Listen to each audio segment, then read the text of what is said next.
Welcome to Tottenham On Tour. This is the final whistle. I am, of course, blessed with Mr. Brian Daigle and the one and only Dan THFC.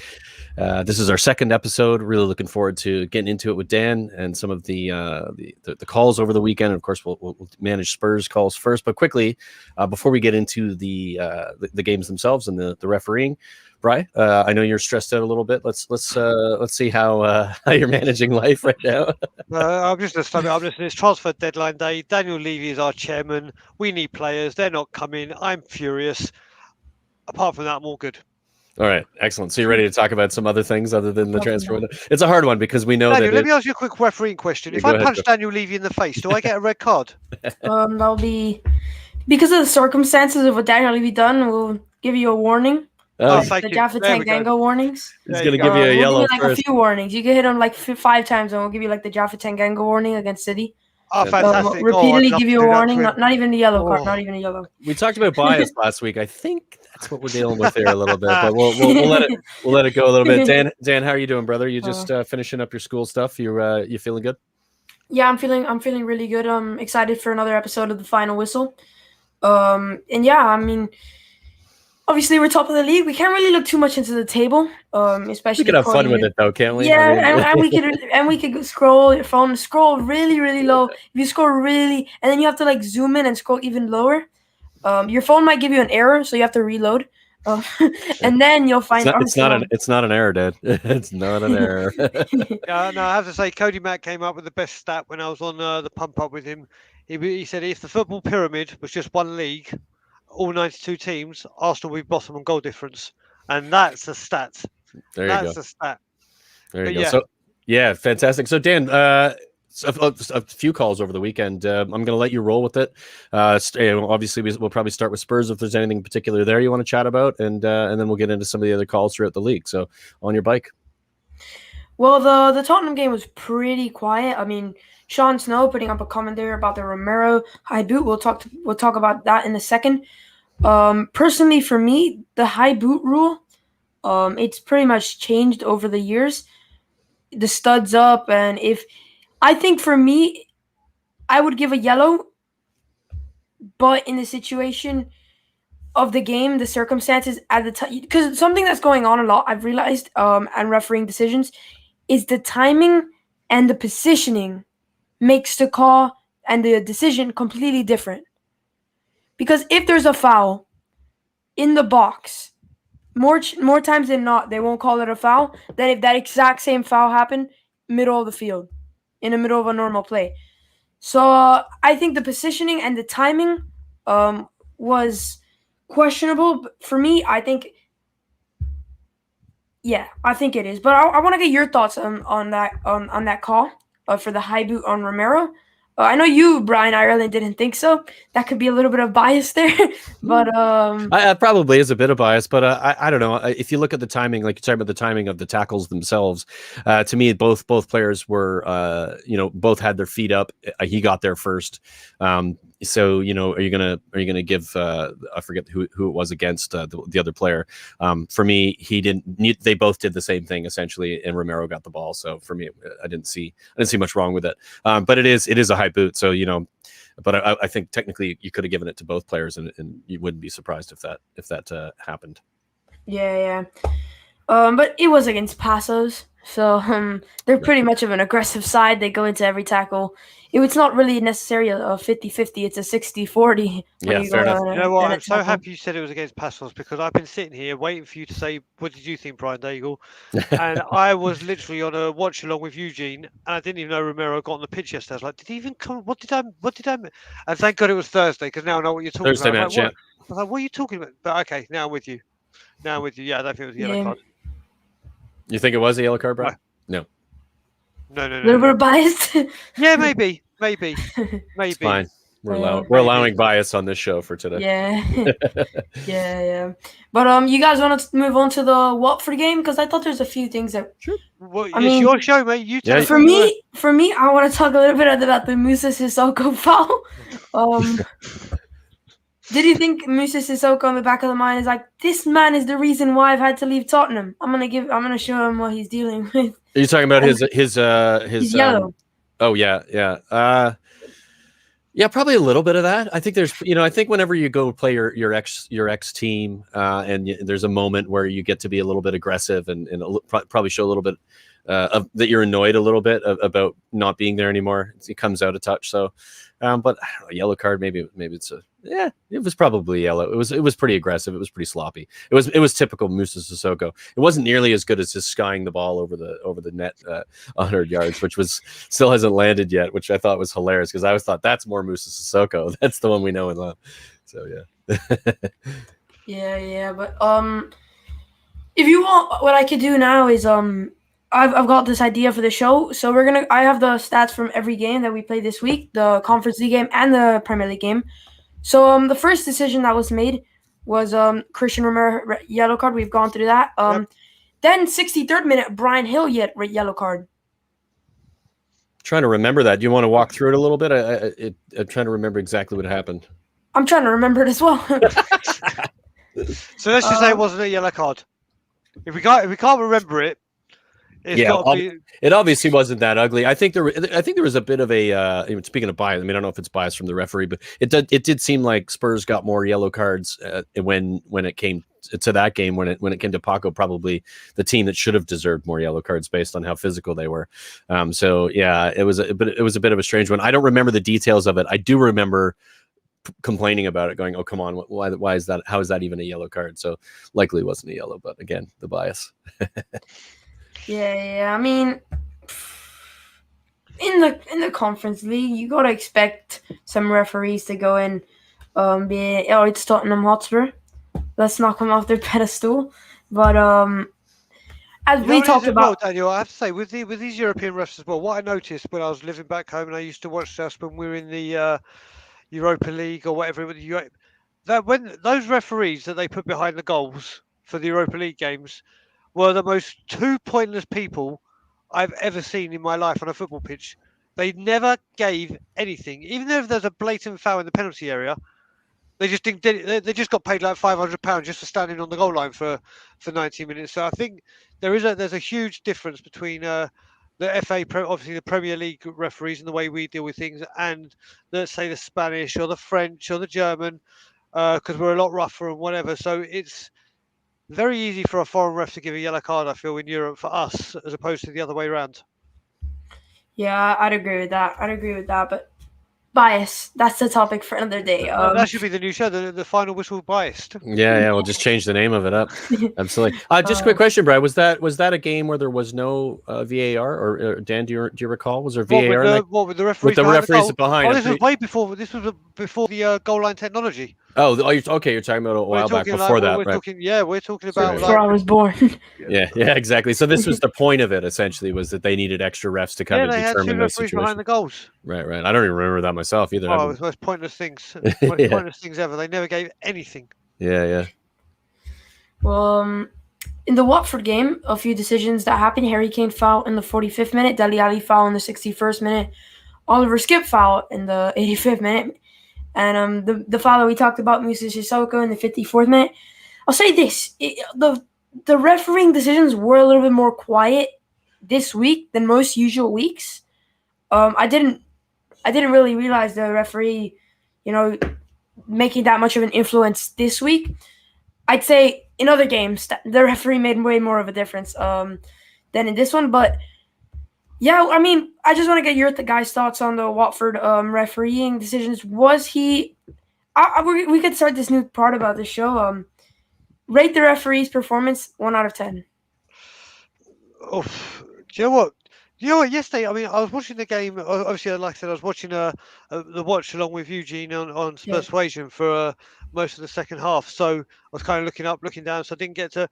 But we're going to talk about this with the other games as well. I just want to say hello to Wayne Bonner, who is literally everywhere. What's up, Wayne? I don't think this guy sleeps. I think he's got one of those Mr. Burn Iron lungs where he just goes in and he's just got a TV in there and he just chills. But Wayne, thanks for your support, buddy.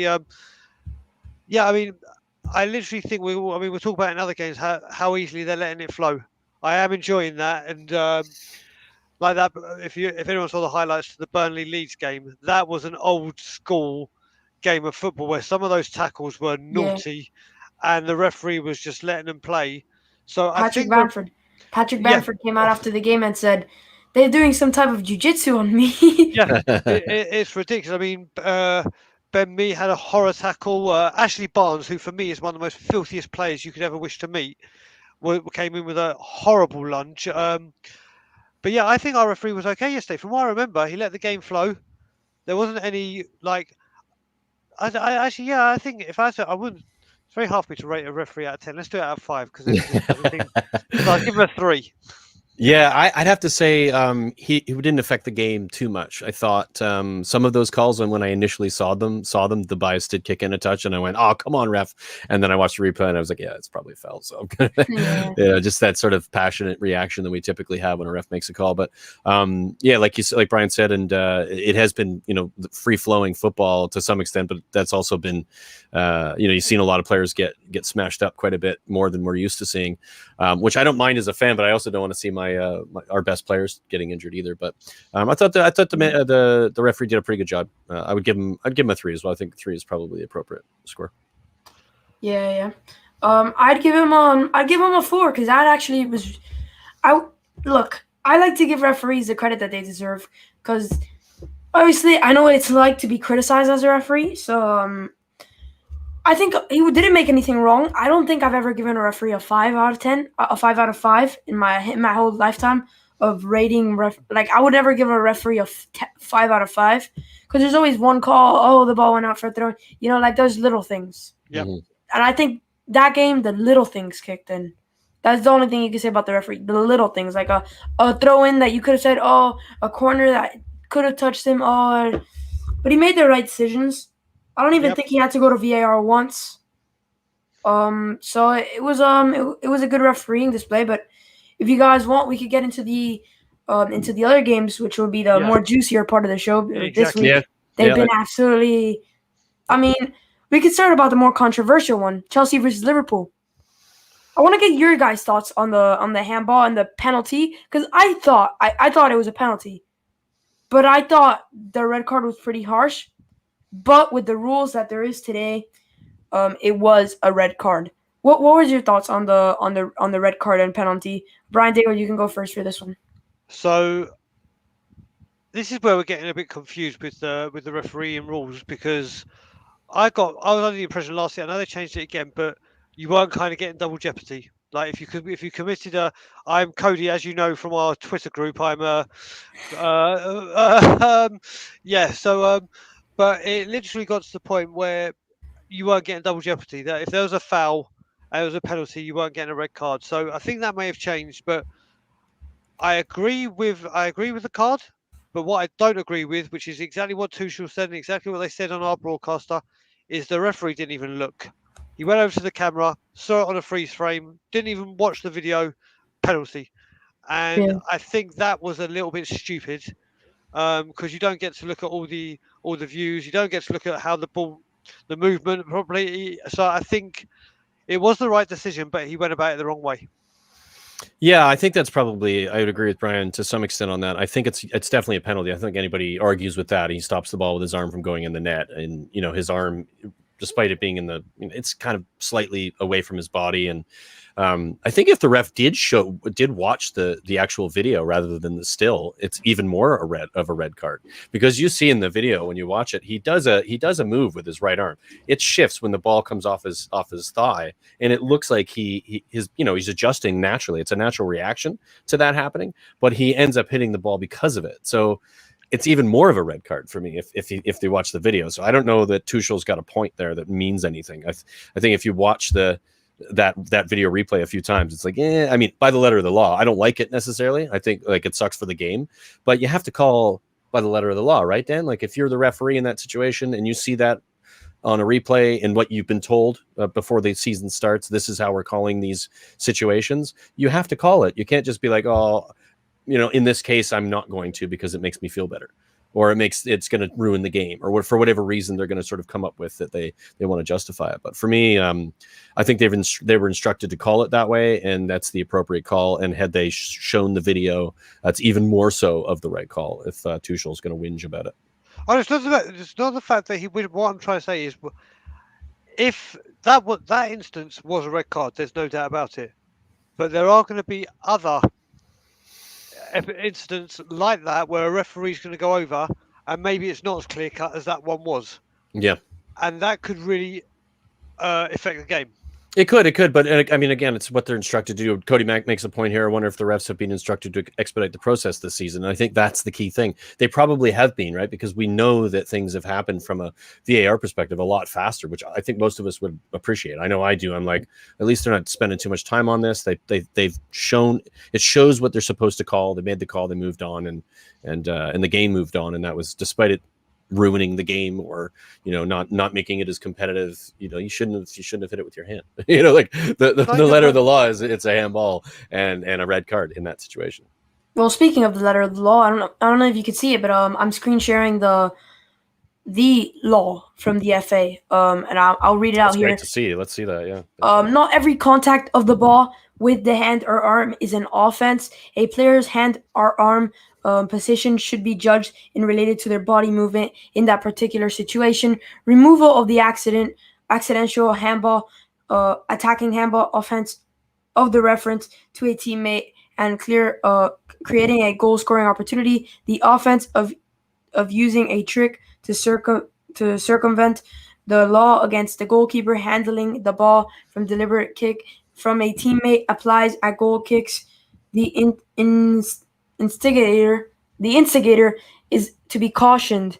A free kick, penalty kick can be awarded for an offense against someone on the team's list as a match official. So there's not really too much law. I didn't really see something in there that said if it's on the goal, which is pretty interesting because this is straight from the FA.com site. Right. I think there could be different laws regarding VAR, but it says there. And I honestly think that he spent more time talking to the man by the ear than looking at the foul. So I think that the man on the ear just told him, it's a clear handball. Go, just give it. Look at it to make it look like you gave it a look. Right. Yeah. So that's why he went so quickly, because he speaked with him more. He had like a full on conversation, and then when he went to the light, when he went to the camera, it was literally like a glance, okay, and then he went back to the straight away red card. Not even like he had to second thought. I think for him, for his perspective, it should have been better if he would have taken an extra look at it, and there wouldn't be all these talks about, oh, you can't just glance at the camera. What if he saw it wrong? And I think the man on the that was speaking to him already told him it was a penalty. Just give it. He went to the camera to glance at it to make sure that he's, just to make sure that nobody comes up to him. Oh, why didn't you look at the camera? You should have looked at you made the wrong decision. So that's why I think it was so fast. So yeah, it was a bit of do it for the for the sake of it, so that they're not accused for the law of it. For the law of it. Yeah, exactly. That's what Cody said here is basically the same point I was making as well. If he didn't swipe at the ball, and Tuchel looked at that replay in real time, he probably wouldn't have complained, and I'm sure he did afterwards and realized that he was wrong. I mean, it's hard to not recognize that. Exactly. It's we just need a little. There's going to be things like this, like when VAR came in last season, where it'll take a little while to get used to and understand everything again. But like we said, the refereeing has been a lot better, more like the Euros, and that's what we all want. Yeah. Yep, absolutely. And it wasn't against Spurs, so woohoo! Yeah, this is true. This is also true.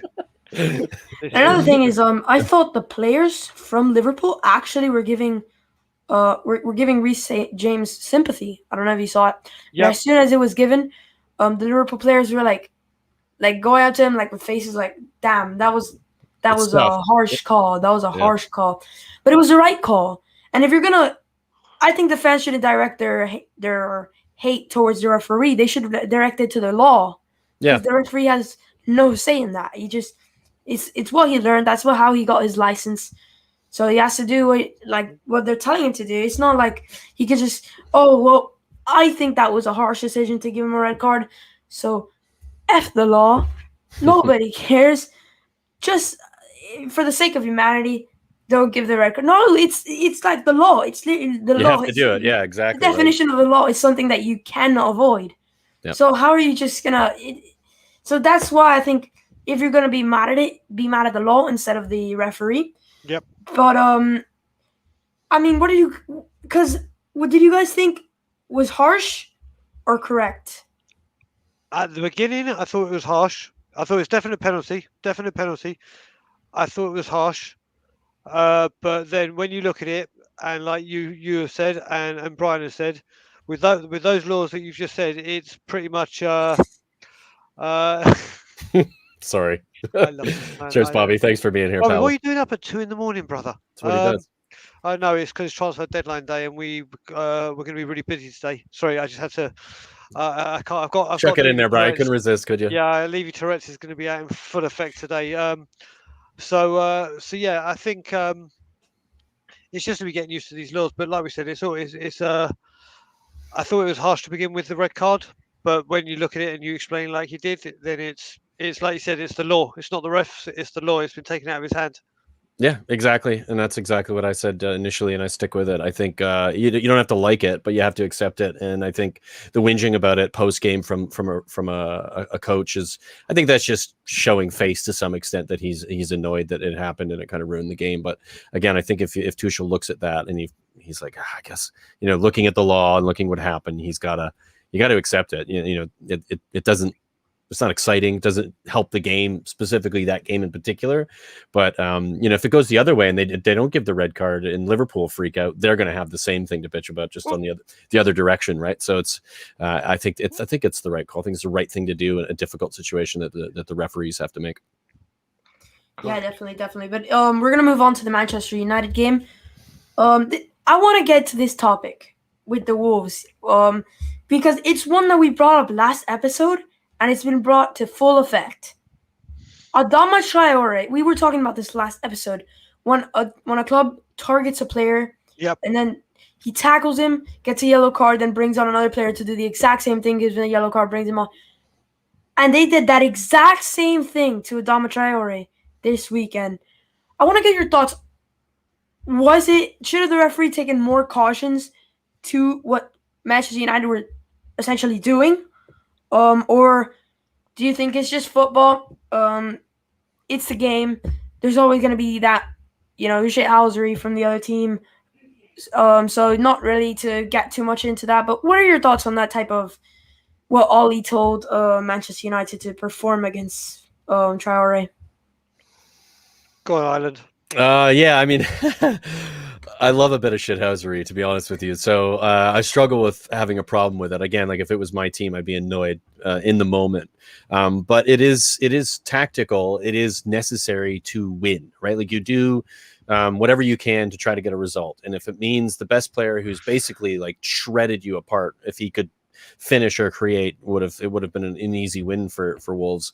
If there's a way to take him out of the game, and if it means taking a yellow card and bringing another player and having him do the same thing, or at least making it his job really, really difficult because you're incredibly physical with him, you're going to do it. Like if you've got the substitutions and you need to get something done, you're gonna get it done. Again, if it was against my team, I'd be annoyed and I'd probably bitch about it, like most people do when it happens to your own team. But from a sort of shithousery point of view, I think I kind of like it. I think it's like it's win at all costs, and that's what champions do. That's what teams do to win titles, to win trophies, is to find ways to get an advantage over another team that might currently have an advantage over you. And clearly, when we watched that first half, especially the first half, Traore had a massive advantage over their entire defense. Even some of the better defenders in the league, he didn't seem to be bothered by them. So you're gonna hack him a little bit. You're gonna make him uncomfortable. You're gonna make his job more difficult. And if there's ways of doing that multiple times in multiple ways, then I can't see a problem with it.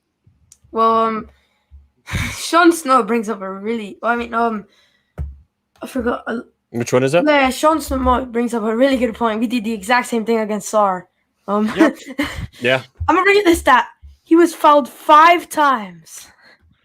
5 times. Yep. It's Sarr. This is the thing. These players. I mean, I'm going to bring Ronaldo and Messi into this conversation, not because of their Traore's in that kind of mould, but everyone knows that Ronaldo and Messi get hacked big time. And the only way you can stop them is by bringing them down. Now, I'm sorry, Adama Traore knows every single game this is going to happen. He knows full well when you're that big, that fast, that strong, and you can't stop him legally, you're going to find another way to do it. And it is a shame that there's so many teams that just go, okay, you do it now, you do it. He's going to know this, but I think Bob Spurs found the complete answer to everyone's prayers. Just like he said, just give him the whole pitch because he's got no end product, so it doesn't really matter. So there's no need to hack him down because he doesn't do anything with it. But yeah, he's going to get that every single place he goes to. And you got to remember, this is what we're hacking him down when he's got no end product. God knows what we'll do if he ever finds it. But yeah, I mean, he's going to have this. We all talk about how Jack Wilshere is the most foul player. I can't believe he's the most foul player. It's got to be him. Yeah, I mean, I could think. I would say probably this season. I would agree because I think this season in particular, he's keeping the ball even more than what we saw last season. So I would say this season, of course, Grealish in the team he's in isn't going to have the same problems as he had before. I think last season Grealish was similar to what Traore was, not in the style of play, but in the fact that he was the one that sort of they were running the game through, and that he was going to have a lot of the ball. Because of that, he's going to get fouled a lot, and that was sort of the inevitability of it all. And I think that's what's going to happen with Traore. It's like get Traore the ball, let him run at defenses, and they're going to try, and if they can, if they can deal with his slippery biceps, then and try to find a way to slash his ankles as much as possible. Maybe they'll get something out of it. Yeah, I just want to bring up this last point. I want to get your thoughts on Dele Alli, because these last few games, Dele Alli has been picking up yellow cards. The shot from me just landed in my backyard in Canada. It's so true. But have you noticed that Dele Alli's been picking up a lot more yellow cards? Physical and play. Would you see this? And would you see this as a positive thing or a negative thing? Brian Ireland, you can go first for this one. Yeah, I think it's a positive. I want to see him as aggressive as possible. I think when he sort of fell off the I don't know what you call it, but his energy levels, his aggression that he used to have when he first came in, he had that edge to him, and we always loved it. Even though there's people always say that about a player, it's like, oh man, if he played for another team, I'd hate him. But he plays for Spurs, I love him because he's got that shithousery that he loves to participate in. He kind of lost that, right? When he got sort of asked, I think, by certain managers to stop doing as much of it and to try to play in a different way. And I think when you do that for a player like that, it takes away the sort of edge that they need to feel intensity and like they're in the game. And so I feel like we're seeing that from him again. We're seeing that intensity. It's hard to guide that. It's hard to control that and make sure that it doesn't affect the team, but it hasn't yet. He hasn't gotten a nasty yellow and a second yellow or a red card. Maybe it'll come at some point this season. Hopefully not. Hopefully not. But in this position that he's playing in, sort of the box to box on that left hand side of the other Skip and Højbjerg, I like it because I think it suits how he's playing, how much running he's doing, how much he's doing for the team. It shows over and above not just the running itself, but the physicality and the energy that he's putting into it. I think it has a ton of value. And for me, don't stop at all. But of course, don't get us into trouble. And if you can avoid that trouble, then we've got a really good Dele on our hands, more indifferent than what we had before. And I love it. I want to see more of it, and I want to see him keep it up. I think it's fantastic for the team. Well, yeah, it's been another pretty informing and. Brad guy's got to go on his thoughts on Dele, though. Yeah, I mean, yeah. Dele, well, no. You know what it is? I'm going to change the play kind of because with Dele, okay, I'm more concerned that Oliver Skip's picking up yellow cards every single game. That's true. I spoke about this with the Irish Hotspur yesterday. Now, it's not that he didn't pick up 3 yellow cards the whole of last season at Norwich. He's picked up 3, and the thing I'm worried about, like. Remember, Man City made that rush tackle against Grealish in the first game. Don't get me wrong, the second one at Wolves, it shouldn't have been a yellow card. It was a great tackle. Yeah. But he's doing it again, and it's like he's over eager. Don't get me wrong, he's going to get this out of his game, but I'm a bit concerned that, like, literally, especially seeing that 5 yellow cards and it's a booking. 5 yellow cards and it's a booking. 5 yellow cards and it's a suspension. if it goes right, he could be out against Arsenal, which I don't want for obvious reasons. Oh, what are we worried about Arsenal for? I mean, you play Winks in that side. We're not worried. Mate, I literally, I want to go I down know, and I spank, know. I want to spank them. I literally want to knock them, like literally a cricket score. Manchester City beat him 5-0. I would have beat him 6-0. Yeah, it'd be nice. There's so many songs going out about that. Oh, it's just brilliant. It's wonderful stuff. I agree with you, bro. I think that's a good shout when it comes to Skip. I think there's a bit of adjustment from he's in the championship. A player like him was probably just a little bit quicker when it like from a football brain perspective, decision making than the other players around him. So he didn't need to respond the same way. Even if he was defending, he could get in a challenge faster and easier than he would in the Premier League. That I think that pace is part of the pace in the league itself is part of the reason why he's having that happen. He might finds himself getting caught every now and again. You see him, oh shit, I messed myself here. I got to get back and get a tackle in, and those tackles can be a bit rash because he's out of position. So yeah, I think that's something to look at. I would agree. I think that's it's concerning, and I would agree it's more concerning than probably Dele because we could get away without Dele more than we could get away without Skip at the moment. Exactly. I mean. Daniel, question for you, obviously, being a referee. When you go into these games, whether it be Premier League or the league you do, if you see a guy that's picking up a yellow card every single game, you know like how the referees sometimes get that attitude or that mind thought that this guy's a diver, he's a diver, he's a diver, he's a diver. Could it start happening that a player is in the mindset of the referee that this guy just gets booked for rash tackles, and whether he can see it or not, and he just sees what he thinks is a foul? Does he have a moment where he goes, Skip again, he gets booked every single game, it's going to be a yellow? There's got to be that one moment where... It's a good question. I think, let Danny answer. Well, I think there's a lot of perspectives that go into referee's mindset when he's making a decision. Yes, this guy has got a bunch of yellow cards. Yes, this guy but I think it's the way that they manage it. Because if it's a man that gets a yellow card, helps the guy up, tells him he's sorry. But then if there's a guy that gets a yellow card, doesn't help him up, goes straight to the referee and starts screaming in his face, then the referee is going to be like, oh, this man he is that type of player that is going to be looking for a yellow card. And there's the type of players that look for yellow cards in the beginning of the games to get like woken up and stuff, like to get in a tackle to, as the Sunday League phrase says it, to tell them you're there. So it is hard for referees. I think in that circumstances, it really is difficult to call a yellow card that early into a game. That's why I'm so surprised when there's a yellow card so early into a game. It's a tough one because it's a yellow card. It shouldn't matter what time in the game it is. And, as a person who's played in that situation and like, oh, why are they calling a yellow now? It's so early in the game. I'm like, well, it was a yellow card offense. I mean, that's again, we talked about letter of the law earlier when it came to the red card. It's the letter of the law. If it's a yellow card offense, then it's a yellow card offense and they've got to give it. Now, they've also got to control the game. From my understanding of what referees often do is if they see a game getting too physical and maybe that's happening too early, that yellow card can say, hey, like I'm not letting this get away from me.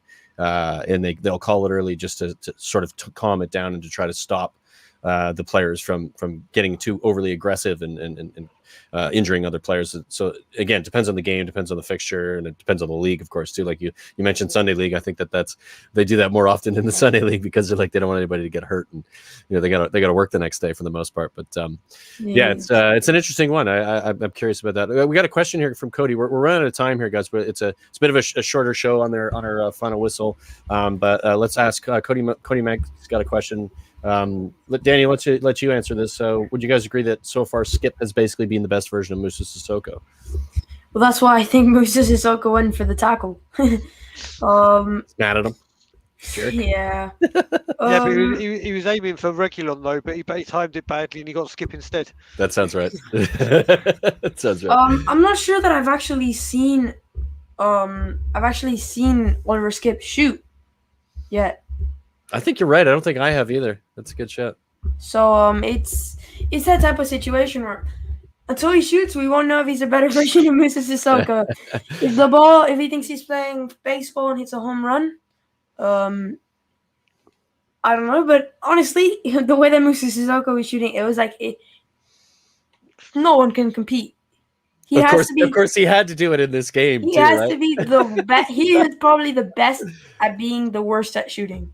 Yeah. Absolutely. I actually want to just chime in there, Brian, before you comment. I actually think he's a better version of Harry Winks. I think most people would agree with that. And Musa Sissoko. Like, you could probably say he's doing the job of both of them better than both of them could. Brian, did you want to add anything?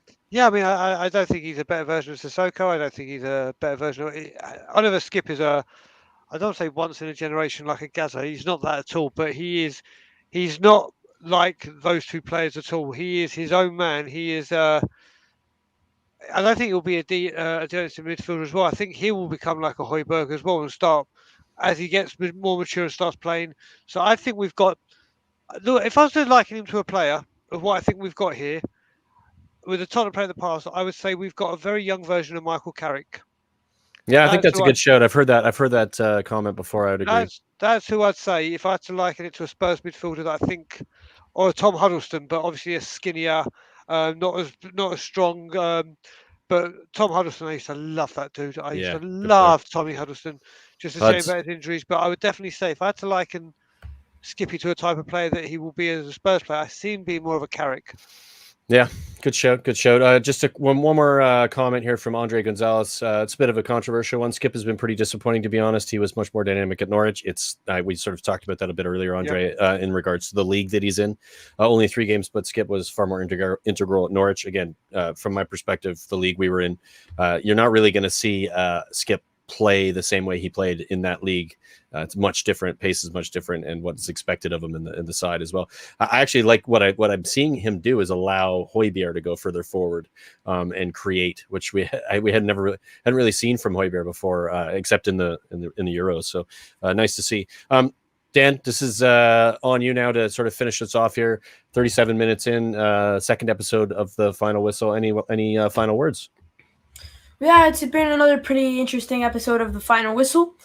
I think this show is actually more of the type of show where we're actually learning more with the refereeing decisions. Yep. Than the one that it's for banter and stuff. So it's gonna be an interesting show. I'm interested to see how the show progresses. I hope that more and more the show starts getting not popularity but questions. So any questions you got, send them in. Yeah. On Twitter, hashtag Ask the Ref. Yep. Or you could just put them in the comments to the video at hashtag Ask the Ref. Or if there's any question in general about refereeing, doesn't have to be about Premier League, a rule that you're just confused with, ask it in the comment section and it will get answered. But yeah, make sure you smash the like, subscribe to Tottenham On Tour, absolutely fantastic channel. You're not going to want to miss any streams that they do. They do fantastic streams. The Friday with the 2 Brians, the Wednesday podcast, the Tottenham On Tour podcast, T.O.T. podcast. That I wish I could be a part of, but with some things that I have on Wednesday, it's going to be really, really hard for me to get on one of them. Danny, we're trying to do it on Tuesdays. This week it's a Wednesday because of the some times of other things. But if we're doing Tuesday, we'll definitely get you on, brother. All right. But Daniel, before we go, I actually do have one question for you. Yeah. I have a hashtag Ask the Ref, and I don't want to know Brian's opinion because we're going to wrap up. But this is a question. I've seen this tackle 100 times today, and I still don't know if it was a foul or not. Paul Pogba, Neves. If you're the referee, are you disallowing that goal and giving Wolves the free kick, or do you reckon the referee's got it right? Well, I've seen the foul a few times, but I didn't know that it led to the goal.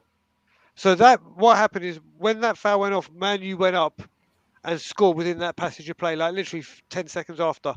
So I didn't get to watch the game yesterday, so I watched it on Match of the Day this morning, and I've watched it again from as many camera angles as you want, and I've also seen it with the ref, seeing how close the ref was to it, and I still can't tell because the way Neves acted after it was a bit suspect. So, I mean, Neves could be a Spurs player, hopefully. What am I talking about? We've got Levy. So I almost got myself excited there. And ending the show with some comedy here, folks. Yeah, so I think I need to take my head pills. Bloody hell, I almost had a delusion. I was going delusional. But yeah, as a ref, would you have given that as a foul, or would you have said it wasn't? I think I would have, because we've seen a lot of consistency with these decisions. When it studs up to the ankles, for me, foul straight away, and I would honestly be looking at possibly giving a card for it. Those type of fouls, I just look at them, and the ankle is stamping. When the studs are stamping the ankle, it's pretty much just a yellow card. You don't really have to look at it too many times. Like, it's pretty straight up clear. Now the situation is if he would have disallowed the goal. I don't know if you guys remember the time that we played Manchester United and they beat us 3-1, but there was a foul where I thought was less than a foul on Sonny, where he just kind of like slapped him. Yeah. Oh God, They disallowed that one. So if they disallowed that one, I have no idea why on earth they haven't disallowed this one. And I honestly feel really, really bad for Wolves, because they deserved more from that game. They deserved more from all three of their games. Absolutely agree. Yep. So it's just one of those where, why didn't he look at it? Why wasn't it even something that he looked at? Because if he could have looked at it, maybe he fixed his decision. But they didn't even like. It was a really, really strange one. And it was pretty clear that it wasn't like. Cody sums it up perfectly. Yeah, it was Spurs and not United. Yes, it would always happen. It would always happen. But there we go with our favourite word, bias again. But yeah, Brian, on behalf of everyone on Tottenham On Tour, have a good day at work tomorrow. Oh, thanks, buddy. Appreciate that. Enjoy getting up at 6 a.m. I probably won't be sleeping and probably throw my laptop and my tablet and everything out the window and gone out looking for someone. I am not going to let it get to me. I know that most of you are. Most Spurs fans are. I've gotten past that in my life. I used to let it get to me. It's just not worth it. So, if you're looking to, not be tortured tomorrow, try to follow what I'm going to do. Just wait to see what happens to the end, and if you're not happy, then bitch. But if you don't have the passion to bitch, just find me on YouTube. Because trust me, I will be bitching somewhere. It'll be all over the place. And I want to thank Dan again. Dan, wonderful job on the show, brother. We're going to potentially be doing a special next week. We're going to talk to Dan about the details of that. But of course, there's no game week, so we're gonna still keep going with the show. But we're going to come up with a few different ideas on how to approach that. But we'll let you know how it's going to go. And looking forward to it. And Dan, thank you again, buddy. And we'll see everybody soon. All right, come on, you Spurs. Cheers. Leave you out.